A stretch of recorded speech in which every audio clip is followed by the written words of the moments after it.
Hello friends, welcome to study with smartness. I hope कि आप जहां भी होंगे स्वस्थ एवं सुरक्षित होंगे। तो दोस्तों, आज है 10 मई 2020 और 10 मई 2020 से जितने इम्पोर्टेंट क्वेश्चन बन सकते हैं उन सभी क्वेश्चंस को आज हम इस वीडियो में डिस्कस करेंगे। दोस्तों, इनसे जो भी इम्पोर्टेंट फैक्ट्स है और रिलेटेड जानकारी है वो भी मैं आपको बताऊँगा, तो इस वीडियो को पूरा अंत तक देखिएगा। और अगर आपने अभी तक इस चैनल को सब्सक्राइब नहीं किया है तो प्लीज़ चैनल को सब्सक्राइब कर लीजिए, क्योंकि हम आपके लिए डेली ऐसे वीडियोस इंपॉर्टेंट जो कि आपके एग्जाम्स के लिए बहुत ज़्यादा हेल्पफुल हैं डेली प्रोवाइड करते हैं इस चैनल में।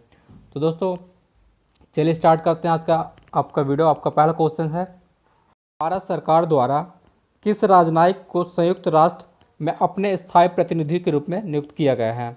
तो दोस्तों, यहाँ पे जो आपका राइट आंसर है option number A, T.S.. Tirumurti को। दोस्तों, टी.एस. तिरुमूर्ति को ही स्थायी प्रतिनिधि के रूप में नियुक्त किया गया है। यह 1985 बैच के विदेश सेवा अधिकारी हैं और यह दोस्तों सैयद अकबरुद्दीन का स्थान लेंगे। वर्तमान में यह विदेश मंत्रालय में सचिव के तौर पर कार्यरत हैं। दोस्तों, यहाँ पर जो टर्म यूज है संयुक्त राष्ट्र, इसके बारे में बात की जाए तो इसका जो हेडक्वार्टर है न्यूयॉर्क सिटी में है, जो कि है यूएसए में। और इसकी जो स्थापना हुई थी दोस्तों वह हुई थी 24 अक्टूबर 1945 को, और 24 अक्टूबर को ही यूनाइटेड नेशन डे मनाया जाता है। और इसके जो अभी हाल ही में महासचिव हैं वह हैं एंटोनियो गुटेरस, जो कि हैं पुर्तगाल के। तो चलिए नेक्स्ट क्वेश्चन देखते हैं। हाल ही में अमेरिकी पत्रिका फोर्ब्स ने फोर्ब्स इंडिया बिलियनेयर लिस्ट 2020 जारी की है। इस लिस्ट में पहले स्थान पर कौन है? मतलब सबसे अमीर व्यक्तियों की लिस्ट जारी की गई है, उसमें सबसे अमीर व्यक्ति कौन है भारत में? तो दोस्तों, वह हैं आपके option number D, Mukesh Ambani. दोस्तों, मुकेश अंबानी सबसे अमीर व्यक्ति हैं। स्टॉक मार्केट में गिरावट के बावजूद भी इनकी जो संपत्ति है अभी 36.8 बिलियन डॉलर, और यही सबसे अमीर व्यक्ति हैं। दोस्तों, 13.8 बिलियन डॉलर के साथ राधा किशन दमानी दूसरे स्थान पर हैं। भारत के दूसरे सबसे अमीर व्यक्ति हैं राधा किशन दमानी, और पहले हैं मुकेश अंबानी। आपको याद रखना है, यहाँ भी नहीं है, यहाँ पे भी नहीं है, तो अंबानी और दमानी। दोस्तों, इसके बाद यदि अपन बात करें जहाँ पे फोर्ब्स की बात हुई है, अमेरिकी एक पत्रिका है फोर्ब्स, इसकी जो स्थापना हुई थी दोस्तों, यानी कि इसका जो सबसे पहले प्रकाशन हुआ था वह 15 सितंबर 1917 को हुआ था, 1917 को। और इसका जो हेडक्वार्टर है वह न्यू जर्सी यूएसए में है, न्यू जर्सी यूएसए में। और दोस्तों, इसके जो संस्थापक हैं उनका नाम है स्टीव फोर्ब्स, और उन्हीं के नाम पर ही यह फोर्ब्स पत्रिका है। दोस्तों, 1917 से आपको एक टर्म ये याद रखनी है, आपको जो मैंने बताया था कि जो इंडियन नेशनल कांग्रेस आईएनसी के जो सबसे पहली महिला अध्यक्ष बनी थी एनी बेसेंट, वह 1917 में ही बनी थी। चलिए नेक्स्ट क्वेश्चन देखते हैं। संयुक्त राष्ट्र पर्यावरण कार्यक्रम यूएनईपी ने राष्ट्रीय सद्भावना दूत के रूप में किस अभिनेत्री का कार्यकाल 2 साल और बढ़ा दिया है? तो दोस्तों, यहाँ पे जो आपका राइट आंसर है ऑप्शन नंबर ए, दिया मिर्जा का ही कार्यकाल बढ़ा दिया गया है। दोस्तों, यहाँ पे जो टर्म यूज है UNEP, तो इसका जो फुल फॉर्म है यूनाइटेड नेशन एनवायरनमेंट प्रोग्राम। दोस्तों, यूनाइटेड नेशन एनवायरनमेंट प्रोग्राम, और इसकी स्थापना हुई थी 5 जून 1972 को। इसका जो हेडक्वार्टर है दोस्तों वह नैरोबी केन्या में है, नैरोबी केन्या में। और इसके जो हेड हैं दोस्तों वह इंगर एंडरसन।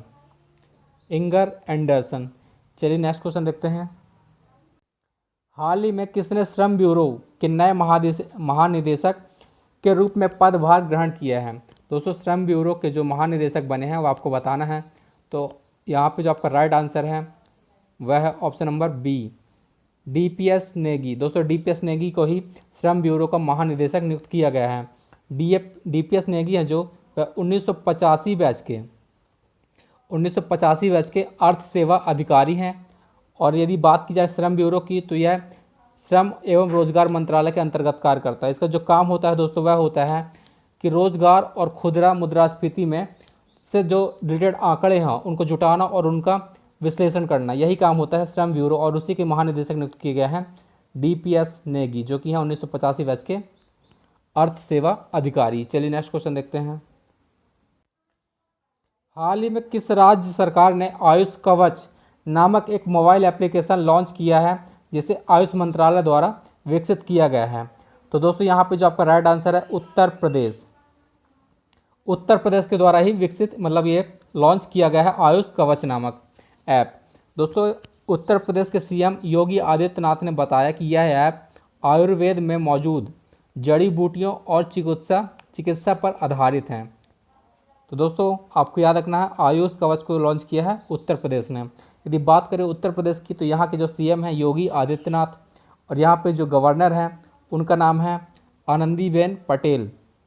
आनंदीबेन पटेल नाम है और इसकी जो कैपिटल है दोस्तों वह लखनऊ है। ठीक है, तो आपको याद रखना है। चलिए नेक्स्ट क्वेश्चन देखते हैं। केंद्र सरकार के अनुसार विदेश में फंसे भारतीयों को वापस लाने के लिए किस मिशन के तहत 7 से 13 मई के दौरान 64 उड़ानें संचालित की जाएंगी? तो आपको बताना है और यहाँ पे जो आपका ऑप्शन है option number B is the right answer, Vande Bharat mission. दोस्तों वंदे भारत मिशन के तहत ही 64 उड़ानें की जाएंगी 7 से 13 मई के अंतर्गत, जिसमें दोस्तों 12 देशों से करीब 14,800 लोगों को वापस भारत लाया जाएगा। और इस मिशन में एयर इंडिया और एयर इंडिया एक्सप्रेस जो कि है एयर इंडिया की सहायक कंपनी, ये दोनों ही इस मिशन में कार्य कर रही हैं, जिसके द्वारा 14,800 लोगों को वापस लाने का कार्य पूरा करना है। तो दोस्तों चलिए नेक्स्ट क्वेश्चन देखते हैं। ईरान की नई मुद्रा का क्या नाम है? दोस्तों ईरान की नई मुद्रा का क्या नाम है? तो यहाँ पे जो आपका राइट आंसर है option number C toman. Toman नाम है दोस्तों नई मुद्रा का नाम। इसकी जो पहली मुद्रा थी वह थी रियाल, जिसको अब चेंज करके तोमन कर दिया गया। दोस्तों अभी 2 साल तक इसकी रियाल भी चलेगी, क्योंकि जब तक इसकी जो पूरी करेंसी वापस कलेक्ट सरकार के पास नहीं आ जाती तब तक रियाल को भी चलाया जाएगा, उसके बाद तोमन को लॉन्च किया जाएगा। दोस्तों अगर बात की जाए ईरान की तो इसकी जो कैपिटल है वह तेहरान है और यहाँ पे जो प्रेसिडेंट है वह है हसन रूहानी। क्या नाम है? हसन रूहानी। आपको याद रखना है। चलिए नेक्स्ट क्वेश्चन देख लेते हैं। आरोग्य सेतु IBRS सेवा तक पहुंचने के लिए टोल फ्री नंबर क्या है? तो दोस्तों यहाँ पे जो आपका राइट आंसर है ऑप्शन ए 1921 1921, यही आपका मतलब IBRS नंबर है। दोस्तों एंड्रॉयड के लिए अभी केंद्र सरकार ने एक ऐप लॉन्च किया था आरोग्य सेतु, उसी की तरह है IBRS। दोस्तों इसमें क्या है, जो साधारण फ़ोन होते हैं और लैंडलाइन होते हैं उनके लिए ही लॉन्च किया गया है IBRS एक टोल फ्री नंबर। इसमें क्या होगा कि यदि आपको किसी भी प्रकार की कोविड-19 से संबंधित जानकारी आपको लेनी है या आपको कुछ भी डाउट है तो आप इसमें एक मिस कॉल कर सकते हैं इस नंबर पर, और वहाँ से फिर आपको रिटर्न कॉल आएगा और आपसे कुछ क्वेश्चन पूछे जाएंगे जो कि आरोग्य सेतु ऐप के जो क्वेश्चन है उन्हीं पर आधारित होंगे। उसके बाद दोस्तों आपको जो एक मैसेज आएगा उसमें आपकी जो कंडीशन है क्या कैसी है, आपकी जो आंसर्स पर डिपेंड करती है, आपने क्या आंसर दिए हैं उस पर आपको रिप्लाई में एक मैसेज दिया जाएगा कि आपको डॉक्टर के पास जाना चाहिए कि नहीं जाना चाहिए। और दोस्तों इसमें जो है 11 भाषाओं में यह लॉन्च किया गया है, 11 भाषाओं में, और आरोग्य सेतु में भी 11 भाषाएं ही हैं। तो चलिए नेक्स्ट क्वेश्चन देख लेते हैं। किस राष्ट्र ने सार्वजनिक प्रार्थनाओं के लिए अपनी मस्जिदें फिर से खोली हैं? तो दोस्तों यहाँ पे जो आपका राइट आंसर है option number D Bangladesh. Bangladesh ने ही अपनी मतलब मस्जिदों को खोल दिया है। दोस्तों 7 मई 2020 से इसने खोल दिया है। दोस्तों यदि बात की जाए बांग्लादेश की, उसकी जो कैपिटल है वह ढाका है और यहाँ पे जो करेंसी चलती है उसका नाम टका। आपको याद रखना टका। और यहाँ पे जो प्राइम मिनिस्टर हैं दोस्तों उनका नाम है शेख हसीना और इसके जो राष्ट्रपति हैं उनका नाम है अब्दुल हामिद। दोस्तों बांग्लादेश का जो राष्ट्रगान है आमार सोनार बांग्ला, इसको ही हमारे भारतीय रविन्द्रनाथ टैगोर ने लिखा है और उनको 1913 में ही नोबेल पुरस्कार मिला था सबसे पहली बार। चलिए नेक्स्ट क्वेश्चन देखते हैं। किस राज्य सरकार ने कारखाने के श्रमिकों के लिए 30 जून तक 12 घंटे की शिफ्ट की अनुमति दी है?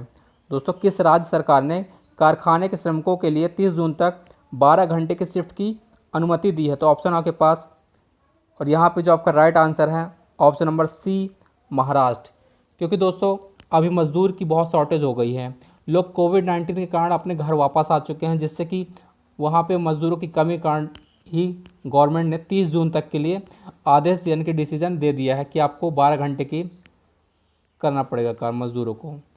दोस्तों यदि बात की जाए महाराष्ट्र की तो यहाँ के जो सीएम हैं उद्धव ठाकरे हैं और यहाँ पे जो गवर्नर है भगत सिंह कोश्यारी, और इसकी जो कैपिटल दोस्तों वह मुंबई है, और विंटर कैपिटल है आपकी नागपुर। आपको याद रखना दोस्तों, इसका जो गठन हुआ था 1 मई 1960 को हुआ था, 1 मई 1960 को, और 1 मई को ही मजदूर दिवस मनाया जाता है। ठीक है, चलिए नेक्स्ट क्वेश्चन देखते हैं। किस राष्ट्र ने शराब पर आधारित हैंड सैनिटाइजर के निर्यात पर प्रतिबंध लगा दिया है? दोस्तों किस राष्ट्र ने हैंड सैनिटाइजर के निर्यात पर प्रतिबंध लगा दिया है? तो यहाँ पे जो आपका आंसर है ऑप्शन नंबर सी, इंडिया।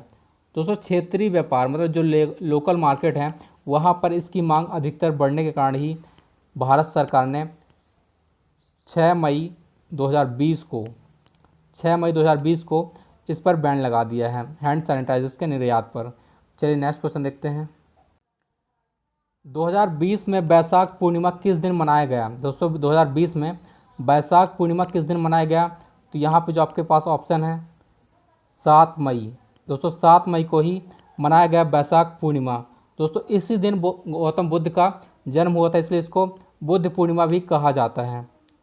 यदि बात करें बुद्ध जी की, तो इनका जो जन्म हुआ था 563 BC में हुआ था लुम्बिनी गांव नेपाल में, और इनकी जो मृत्यु हुई थी दोस्तों वह हुई थी 483 BC में कुशीनगर भारत में हुई थी।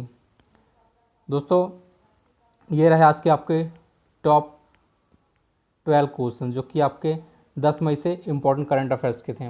तो दोस्तों चलिए ऐसे ही नेक्स्ट वीडियो में मिलते हैं, तब तक के लिए धन्यवाद।